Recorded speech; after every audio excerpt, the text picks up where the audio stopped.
ladies and gentlemen, back to the Pottscast. This is the YouTube edition, MMA edition, and I am here with one of the best bantamweights on the planet. He's a man chasing gold. It is the return. He's been on the show before. It is the return of Raufeon Stots. Raufeon, welcome back to the show.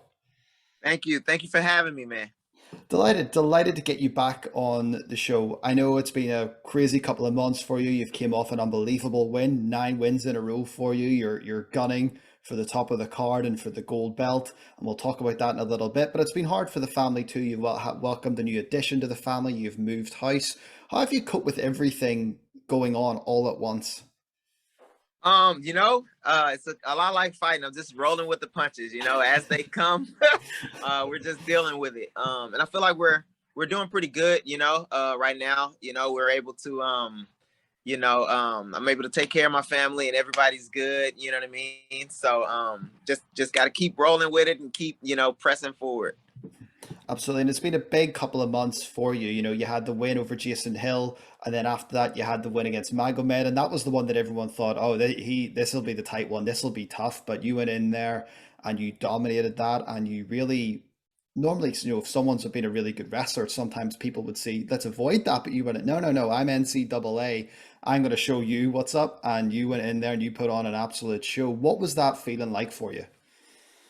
That is just like really satisfying for everybody. I feel like in MMA community, everybody takes a while to like catch up. You know what I mean? Which I feel like maybe that's for every athlete. Like I know how good I am, and I believe that I'm the best in the world. But I have to prove that against like guys like Magomed. But I gotta have the opportunity to prove that against those guys for the rest of the world to catch up. So it's just satisfying. Getting that recognition and being able to prove what I know that I'm capable of. And the thing is, as well, you looked like you really enjoyed that. You looked like when you were coming out, to fight, you were loose, you were excited, you were energetic. After the fight, you were energetic, you were just having fun with it. There didn't seem to be any nerves.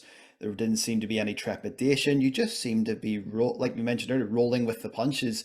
Is that something that has developed, over the course of your career? Or are you at this point now where it's like, okay, I just want to have fun, but I'm also gunning for the top? Yeah, I think it's a little bit of both. A little bit of, how I was raised, and also like how my career has developed, that, I had like confidence early, but through all the training and the fighting I've had, it's just built that confidence, and I'm very comfortable being in bad situations. I've become accustomed to being in bad situations and training, so nothing really is like scary to me. You know what I mean? So I'm looking forward to like to being in those bad situations. So I like flipped kind of like my mindset of like I'm welcoming, somebody to put me in the bad situations, because that's when I feel like I'm truly shining. That's when I feel like I can really show who I am, so I feel like when I get to the fight, it's just like an opportunity to show that, and it radiates through me, and I'm excited to be there. And you're getting attention from all around the world as well right now. Everyone who's in the MMA world is talking about you. Even Peter Yan as well has called you out. He has mentioned you. You want Juan Anchuleta next, from my understanding of hearing you in Yeah. other shows as well. What's happening? What is next for you? Is that what's happening? Man, so I want to fight Juan Archuleta, but Juan Archuleta has came up with every excuse in the book as to why to not fight me. And I don't understand to be honest, he says, that he doesn't want to fight me now because like I'm on a win streak, or he doesn't want to fight me now because we might fight in a tournament. And then also, I forget what the other things he said. He has to like train for a camp or whatever.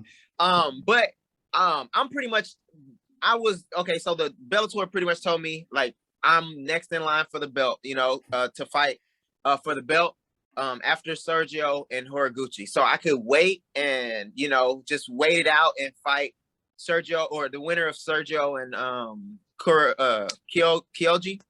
But I'm not that type of fighter. Like I want to fight. I don't want to sit and wait. Pretty much, I don't want to sit and wait. And I'm getting bored just training. You know what I mean? So I want to go out there and I want to compete. So I just want to compete. And Bellator, they offered me Juan Archuleta. They said somebody said that would be a good matchup, and I'm like, yes, you know what I mean. I'm all down for it, but apparently he is not. You know, I've called him out probably like 3 times now, and at this point, I'm feeling like a bully.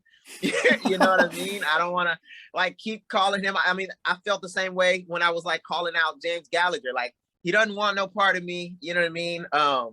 And the only thing I can point to is just fear of losing. Like he don't want to lose again. You know, and he feels like I'm a threat to him winning. So he doesn't want to fight me, or it's not worth him fighting me. I don't know. But the other thing is like he says that he wanted an immediate title shot. But he lost every single round against Sergio Pettis, and you're not going to get an immediate. Nobody but you believes that you deserve a immediate title shot. So I was also giving you an opportunity to like skip me in the line for your title shot. You know what I mean? So I thought I was like doing him a favor, but you know, even in the DMs, like I'm like, hey, bro, hey, come on, like you want to fight or whatever. But he's like not wanting to fight. So you know, I just move on. So I like try to fight somebody else, like Patchy Mix. Like if, I feel like Patchy Mix is less of a I want to use a bad word, but it's less of a I'll say scaredy pants. I won't say the word that I'm wanting to say, but yeah, I feel like maybe I'll fight Patchy Mix. Pretty much whoever is close enough to making sense for me to fight before I fight for the belt, because I mean that's what I'm gonna fight for ultimately. I just want to get in there. Well, that division is stacked. You know, you mentioned, Juan Anchuleta, and I agree with you. You know, I don't see why he wouldn't want to fight you, because if he wins that, he's in the title fight. You know, to me, it's an automatic. You beat him, you're next in line. You know, Yeah, whereas right now he's no chance of getting the next title shot, in my opinion. exactly. But like you mentioned, Patchy Mix, James Gallagher, Patchy with an incredible win in Dublin. You know, I'll be honest, I wanted James Gallagher to win because that's where I'm from. You know, I'm a Yeah, little bit biased, but Patchy yeah, Mix, he went of in course. there and he won convincingly.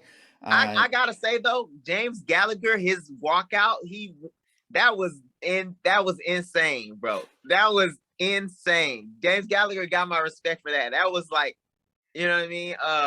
Like to see like everybody behind him like that, that was a sight to see. So the respect to him for that, and respect to where you guys are from. That was amazing. That was amazing to watch.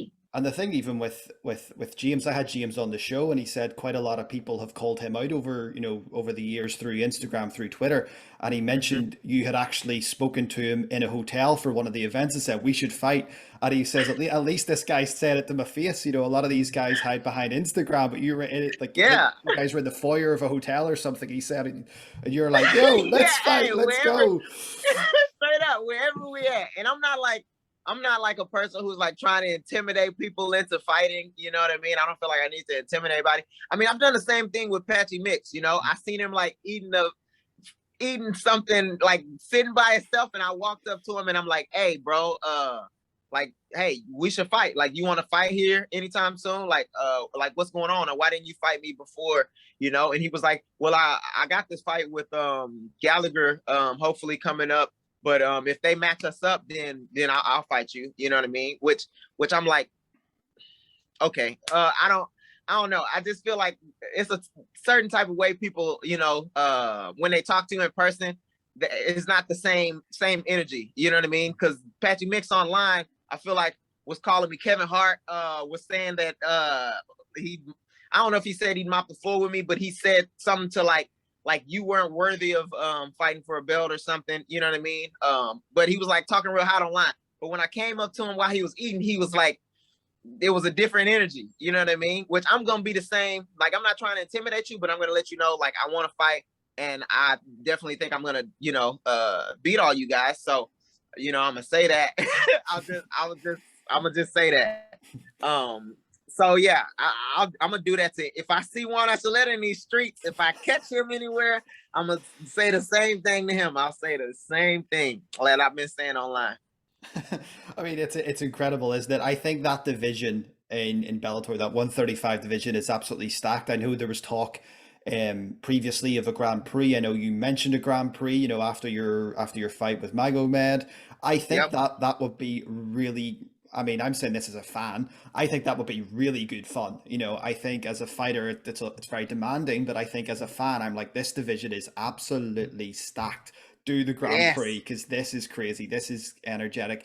And then all of a sudden, you could even, like for yourself and Sergio, there's obviously the friendship there. There's a connection at Rufus Sport. There's all that stuff that goes Hmm. in. And at least if that happens, if you meet in the Grand Prix, you meet in the Grand Prix. It's not as forced. Exactly. It's not as forced. Exactly. Exactly. If we meet in the Grand Prix, it's just like best man wins. At least we're fighting for something. You know what I mean? Bigger than just like a fight. You know what I mean? That like $1 million grand prize will be enough to support my family, my extended family, and do some good things with my life. So yeah, at least it'd be something. You know what I mean? Because I mean, me and Serge is my boy. I've made that clear. You know what I Mhm. mean? I wouldn't want to take any food off his table, and I feel like he doesn't want, or he wants the same thing. He don't want to take any food off my table. If we have to meet, we're more than open to do so. You know what I mean? But like the Grand Prix, it just sounds like a bigger, uh, better for better. I don't even know how to say it. It's more worth it. You know what I mean? It's more worth it. Yeah, I agree totally. I'm like, come on, Bellator, just do a Grand Prix. Let me get the Just popcorn do it, out. man. Let me Just put do my it. feet up. This is going to be great because there's so many quality fighters in that division, and Yeah. even further down the division, Lance Gibson Jr. 5-0. He's coming up like a freight Yep. train. There's so many talented fighters in that division right now. For sure. For sure. And then even like going forward, so going forward, obviously you want to get in that title shot picture. You're pretty much there right now. It's a bit of a waiting game. You're actively looking to fight. You're actively wanting, to do the Grand Prix. You're looking Mhm. fights. You're Colorado Anchaletta. You'll fight Patchy Mix. You'll pretty much fight anyone that kind of wants to fight in the next couple of months, because Yeah. that's just how you're wired. I want to ask you about one of your other teammates at Rufus Sport. He had a great showing in Dana White's Contender Series, and the sky's the limit for him. Talk to me about Christian Rodriguez. He's previous guest of this show. Seems to be an absolute quality fighter. He's just waiting for that opportunity. Yeah, man, I can't say enough like good things. Christian is like I want to call him like a prodigy, just because he's like so young and so like developed, you know what I mean? And I've been able to like witness, the development and him like coming in like because he's still like now he's not a kid, but he's like he fights like a grown man, but in a kid's body, kind of, you know what I mean? But I'm like able to witness that and witness him like realizing like, oh man, I'm really that good, Even like the performance that he had was against another top level bantamweight, and he like walked through him and technically just, beat him down. You know what I mean? So the sky is the limit for that kid, and that kid is going to be a superstar. I have no doubt about it. He has all the qualities. He has the it factor. He's got, conditioning. He's dedicated at a young age. So I definitely you gonna see some big stuff from Christian. No doubt in my mind. I don't know if I've ever like endorsed a fighter as much as I would endorse Christian Rodriguez. He's the next wave for sure. Absolutely, I would agree with that. I've had him on the show. I've heard about how he conducts himself, his mindset. I've seen him fight in there under pressure with a contract Yep. potentially on the line, and he was cool as a cucumber, and he gave a performance of a lifetime. I still Exactly. think that's something that Dana White will look back on and think that was a Mm-hmm. mistake. I think that's something Yep. that will happen in the future. And I wish I signed this kid earlier. I think Yep. he'll get signed eventually. It's just a matter of time. But Rafael, obviously the big goal for you is the title. We've talked about the Grand Prix, and that's what we would all love, and you would love that title fight. So for whatever comes next, hopefully it's Juan Anchuleta. Fingers crossed he decides to go for it. Hopefully.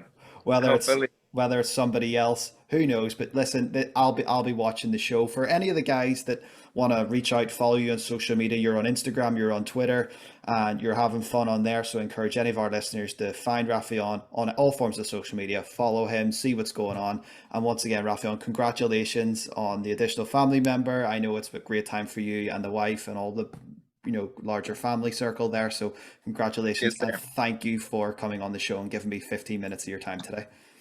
Hey, thank you, man. It's been a pleasure to talk to you, and congratulations on your new addition too, man.